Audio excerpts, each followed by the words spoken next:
दोस्तों, चाहे एक इलाइट क्लास पर्सन हो जो पर ईयर इतना कमाता है कि जो चाहे वो चीज चुटकियों में उसके सामने आकर खड़ी हो जाए, या फिर एक आम आदमी ही क्यों ना हो जो हर रोज खूब मेहनत तो करता है लेकिन फिर भी उसे अपनी इच्छाओं में कटौती करनी ही पड़ती है। लेकिन ये दोनों कैटेगरी के लोगों की मेहनत की सुई सिर्फ और सिर्फ एक जगह अटकी होती है, और वो है कि हमारे पास एक अच्छा घर हो और एक बढ़िया सी गाड़ी हो। जी हाँ, गाड़ी, जिसे हम किसी के लिए सालों से देखा हुआ सपना कह सकते हैं, या किसी के लिए आने जाने का सिर्फ और सिर्फ एकमात्र जरिया यानी कि साधन। तो चलिए, इस एपिसोड में हम बात करें आपके सपने या फिर आज के समय में होने वाले एक ऐसे खर्चे की जिसे पूरा करना तो हर कोई चाहता है, पर बढ़ती महंगाई से थोड़ा सा मजबूर भी हो जाता है। तो दोस्तों, ये तो जाहिर सी बात है कि हमें अपने ऑफिस, कॉलेज या दूसरी जगह आने जाने के लिए गाड़ी की जरूरत तो होती ही है।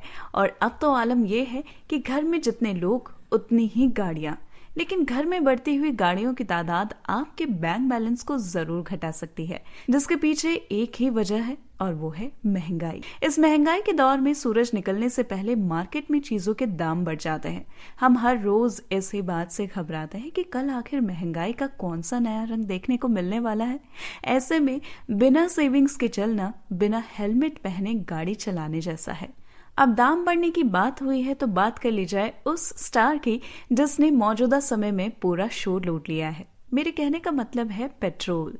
बीते कुछ समय में पेट्रोल के दामों में कुछ इस तरह उछाल आया है कि अब घर से बाहर गाड़ी निकालने में गाड़ी की टॉप स्पीड की तरह हमारी धड़कनें तेज हो जाती हैं। अब आप चाहे कितनी भी मेहनत करके अपनी ड्रीम कार या बाइक ले भी लेते हैं, लेकिन उसे चलाने के लिए पेट्रोल का खर्चा उठाना उससे भी ज्यादा मुश्किल है। तो ऐसे में हमारे लिए जरूरी है अपने बचत के गुल्लक को भरना, और उसके लिए सबसे पहले ऑटोमोबाइल यानी आपकी ड्रीम कार और बाइक के खर्चे को कम करना होगा। दोस्तों, आज के समय में हर दूसरे दिन न्यू ब्रांड की कार या बाइक मार्केट में आ रही है। यानी हम लुक्स की बात करें या फिर परफॉर्मेंस की, आपको बहुत सारे ऐसे ऑप्शंस मिल जाते हैं। लेकिन अब ये आप पर डिपेंड करता है कि आप किस चीज को ज्यादा इंपॉर्टेंस देते हैं, क्योंकि आजकल ये भी देखा गया है कि ज्यादातर लोगों की नजरें गाड़ी के आउटर लुक और इंटीरियर पर ही अटक कर रह जाती है, और शानदार लुक के साथ हम इस बात पर ज्यादा गौर करने लग जाते हैं कि सड़क पर उतरकर वो गाड़ी कितनी क्लासी लगने वाली है और उस पर आपका क्या इम्पैक्ट पड़ेगा। तो गाड़ी लेते हुए कई बार हम सिर्फ इन बातों तक ही सीमित रह जाते हैं। लेकिन दोस्तों, ये हमारा एक समझदारी भरा फैसला नहीं होगा, क्योंकि गाड़ी लेना कोई कैंडी लेने जैसी बात तो बिल्कुल भी नहीं है कि वो आपको चंद रुपए में मिल रही है या जिसे आप जब चाहें तब ले सकते हैं। इसलिए जब हमें ऑटोमोबाइल्स पर होने वाले खर्चे को कम करना है तो कुछ बातों का ध्यान रखना है। जैसे पहला, रिलायबिलिटी पर भरोसा रखिए। अच्छा, इस बारे में हम बात शुरू करें इससे पहले आप मेरे एक सवाल का जवाब दीजिए। जब भी आपने गाड़ी ली तो क्या उससे पहले आपने आपके आसपास की कार डीलरशिप में जाकर उससे जुड़ी जानकारी लेने की कोशिश की है?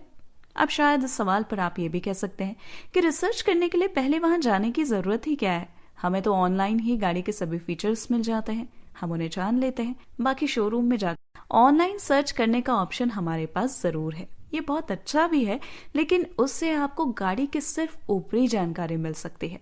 लेकिन अगर आपको ग्राउंड लेवल पर जानकारी लेनी है तो आप पास की कार डीलरशिप पर जा सकते हैं और हाल फिलहाल में ली गई उस गाड़ी के मॉडल को देखने के साथ कंज्यूमर फीडबैक भी लें तो बेहतर होगा। जैसे कि क्या रिसेंटली उसमें किसी तरह की कोई प्रॉब्लम्स देखी गई है या फिर उसकी परफॉर्मेंस कैसी रही है, तो उसके बाद ही आप ऑटोमोबाइल्स पर खर्च करने का फैसला लीजिए। लेकिन बात सिर्फ यहीं पर खत्म नहीं हो जाती, क्योंकि ऑटोमोबाइल्स के साथ खर्चे की असल कहानी तो उसे लेने के बाद ही शुरू होती है।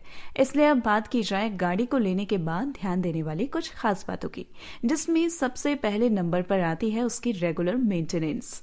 दोस्तों, इंसान हो या मशीन, उसको मेंटेन करते रहना हमारे लिए बहुत जरूरी है।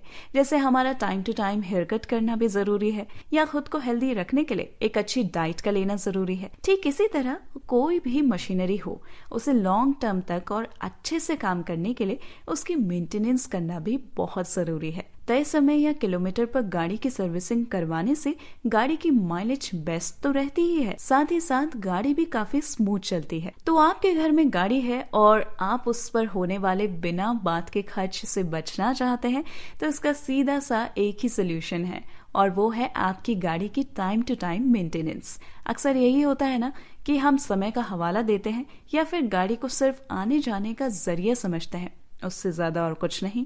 रैश ड्राइविंग करना, गाड़ी की मंथली सर्विसिंग को नजरअंदाज करना, यही वो मिस्टेक्स हैं जो आपके गाड़ी में होने वाले खर्च को बढ़ाती है। तो सबसे पहली बात जो हम हमेशा याद रख सकते हैं कि हम गाड़ी के लिए कंपनी के दिए गए रेगुलर सर्विसिंग मॉड्यूल को फॉलो करें। जैसे कि जब भी आप कोई गाड़ी लेते हैं तो आपको पहले ही इन्फॉर्म कर दिया जाता है कि आपको सर्विसिंग बुक में दिए गए टाइम टेबल के अकॉर्डिंग ही गाड़ी की सर्विसिंग करानी है। तो उस मेंटेनेंस टेबल को हमेशा फॉलो करके गाड़ी में आने वाले बिना बात के खर्च से बच सकते हैं। साथ ही गाड़ी की मेंटेनेंस के दौरान अगर आप एक छोटी सी गलती करने से बचेंगे तो आप फायदे में रहेंगे। यानी गाड़ी के मेंटेनेंस के समय एक्स्ट्रा एक्सेसरीज पर बिल्कुल खर्च ना करें। अक्सर जब भी हम अपनी गाड़ी की मेंटेनेंस के लिए जाते हैं, आपने देखा होगा कि वहां के वर्कर्स आपको गाड़ी से रिलेटेड कोई ना कोई एक्स्ट्रा प्रोडक्ट लेने के लिए कन्विंस करने की पूरी कोशिश करते हैं। जैसे कि आपकी कार के लिए विंडशील्ड, वाइपर ब्लेड या एक नया एयर फिल्टर बदलना। और हाँ, अगर आपको ऐसे किसी भी चीज की जरूरत होती भी है तो आप कोशिश करें कि ऐसी कोई भी चीज आप वहां से खरीदने से बिल्कुल बचें, क्योंकि शायद ये बात आप में से बहुत सारे लोगों ने भी रियलाइज की होगी कि शोरूम से ली गई एक्सेसरीज और उसे फिट करने के चार्जेस बाहर की शॉप से हमेशा ज्यादा ही होते हैं। साथ ही जब भी आपको गाड़ी में किसी भी तरह की मेंटेनेंस की जरूरत महसूस होती है या छोटे मोटे डेंट को सही कराना है तो उसे सीधे डीलरशिप पर वापस ले जाने से बचने की कोशिश करिए। और ऐसा करके डेफिनेटली आप उस पर होने वाले एक्स्ट्रा खर्चे वाले नुकसान से बच सकते हैं। आप आसपास की किसी ऑटोमोबाइल रिपेयरिंग शॉप को सर्च कर सकते हैं और ऐसे में चाहे तो आप किसी ऐसे दोस्त की सलाह भी ले सकते हैं जिससे गाड़ियों के बारे में अच्छी जानकारी हो। दोस्तों, आजकल हम लग्जूरियस लाइफ जीने के इतने ज्यादा हैबिचुअल हो चुके हैं कि हमें 4 कदम पैदल चलना हो या 4 घंटे के सफर पर जाना हो, दोनों ही हमारी नजरों में एक बराबर है। ऐसे में पास जाने के लिए भी हम गाड़ी का ही इस्तेमाल करते हैं, चाहे कितना कह लीजिए सेव नेचर, पॉल्यूशन को कम करें, पर हमें पैदल चलना अच्छा नहीं लगता और आपकी यही आदत आपकी पॉकेट पर भारी पड़ जाती है। फिर आप कहते हैं कि क्या करूं यार, बचत ही नहीं होती। तो अगर आप अपनी बचत के मार्क्स को बढ़ाना चाहते हैं तो कोशिश करें उसके तरीके को खोजने की। जैसे कि मान लें कि अगर आप ऐसी जगह पर रहते हैं जहां पर पब्लिक ट्रांसपोर्ट आसानी से मिल जाते हैं और आपको बहुत ज्यादा दूरी तय नहीं करनी है, तो ऐसे में आपके पास अपनी पर्सनल व्हीकल इस्तेमाल ना करने का ऑप्शन हो जाता है। आप उसकी जगह पब्लिक ट्रांसपोर्ट का इस्तेमाल कर सकते हैं, या फिर अगर आपको पास में ही जाना है तो आप साइकिल का इस्तेमाल भी कर सकते हैं या पैदल भी जा सकते हैं। तो इन टोटलिटी इसे हम कह सकते हैं वेल्थ के साथ एक अच्छी हेल्थ भी। अब चलिए, हेल्थ के साथ वेल्थ की बात तो हो गई, लेकिन जब गाड़ी का मामला है तो आप और आपकी बचत की सेफ्टी की बात करनी भी जरूरी है। दोस्तों, अगर इमोशनल पॉइंट ऑफ व्यू से सोचा जाए तो जाहिर है जिस गाड़ी की तमन्ना आप इतने टाइम से कर रहे थे उसके घर आ जाने से हमारे हाल उस गाने की तरह हो जाते हैं, आजकल पाँव जमीन पर नहीं रहते मेरे। आपकी इस खुशी को आप अपने और अपने ख्यालों तक ही सीमित रहने दें तो बेहतर होगा। अब आप समझ ही गए होंगे कि हम यहाँ किस बात की ओर इशारा कर रहे हैं। यहाँ पर स्पेशल मेंशन किया जा रहा है उन लोगों को जो गाड़ी चलाते हुए स्पीड लिमिट को तार तार करते हुए चलते हैं, यानी ओवर स्पीड में गाड़ी चलाते हैं। तो अगर आप जान और सेविंग्स दोनों को सेफ रखना चाहते हैं तो बेहतर होगा कि गाड़ी चलाते हुए गाड़ी को टॉप स्पीड पर चलने से बिल्कुल बचें, क्योंकि लिमिट से ज्यादा की स्पीड का सीधा असर आपकी सेफ्टी और गाड़ी की माइलेज पर पड़ता है।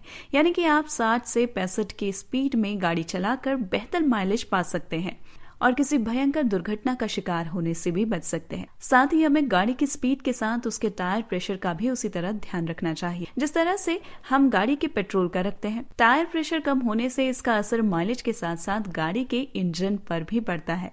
और अगेन हम वही बात कहेंगे, मशीन एक अच्छी मेंटेनेंस मांगती है दोस्तों, और अगर हम उसे मेंटेन करके रखेंगे तो उसका रिजल्ट आपको ही मिलेगा। और अब बात की जाए आजकल की ट्रेंडिंग एक बहुत अच्छे कल्चर की, जिसने ऑटोमोबाइल्स पर होने वाले एक बहुत बड़े खर्च को थोड़ा सा कम किया है। तो गाड़ी की मेंटेनेंस की बात हो या नेचर की मेंटेनेंस की बात भी हो, सब चीजें एक दूसरे से जुड़ी हैं। जैसे कि आपने वो कहावत तो सुनी ही होगी, एक तीर से 2 निशाने। बस ठीक वैसे ही आज के समय में एक सही तरीका अपनाकर आप पॉकेट के लोड के साथ नेचर के ऊपर पॉल्यूशन के बढ़ते लोड को भी कम कर सकते हैं, क्योंकि बीते कुछ समय में बहुत से शहरों में कारपूल को काफी बढ़ावा मिला है और ये एक ऐसा बेहतरीन आइडिया है जिससे नेचर में बढ़ता पॉल्यूशन तो कम होता ही है, लेकिन साथ ही आपकी सेविंग्स भी अच्छी हो जाती है, क्योंकि सैलरी में आधा हिस्सा तो आने जाने के लिए गाड़ी में पेट्रोल भरने के नाम में ही चला जाता है।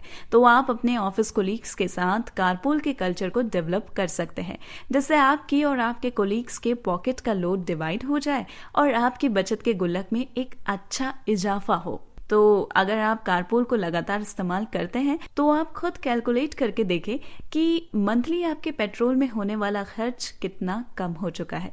तो बस आपसे यही कहेंगे दोस्तों, शौक अगर समझदारी और सलीके से पूरे किए जाए तो वो आप पर कभी भी भारी नहीं पड़ते। और अगर आप गाड़ी लेने के अपने सपने को पूरा करना चाहते हैं तो ना तो जल्दबाजी करें और ना अपने बजट से बाहर जाएं, क्योंकि आपकी सेविंग्स कल आपके ही काम आएगी। इसलिए बेहतर होगा कि हम आज कम खर्च करें और आने वाले कल को खुशियों से भरें। तो ये तो बात हुई ऑटोमोबाइल से बचत करके हम कैसे अपने बचत के गुल्लक को भर सकते हैं। और इसी सिलसिले को आगे बढ़ाते हुए अब अगले एपिसोड में हम जानेंगे एक ऐसे एक्सपेंस को कम करने के बारे में जिससे आपके बचत के गुल्लक को भरने की एक सही और अच्छी शुरुआत की जा सकती है।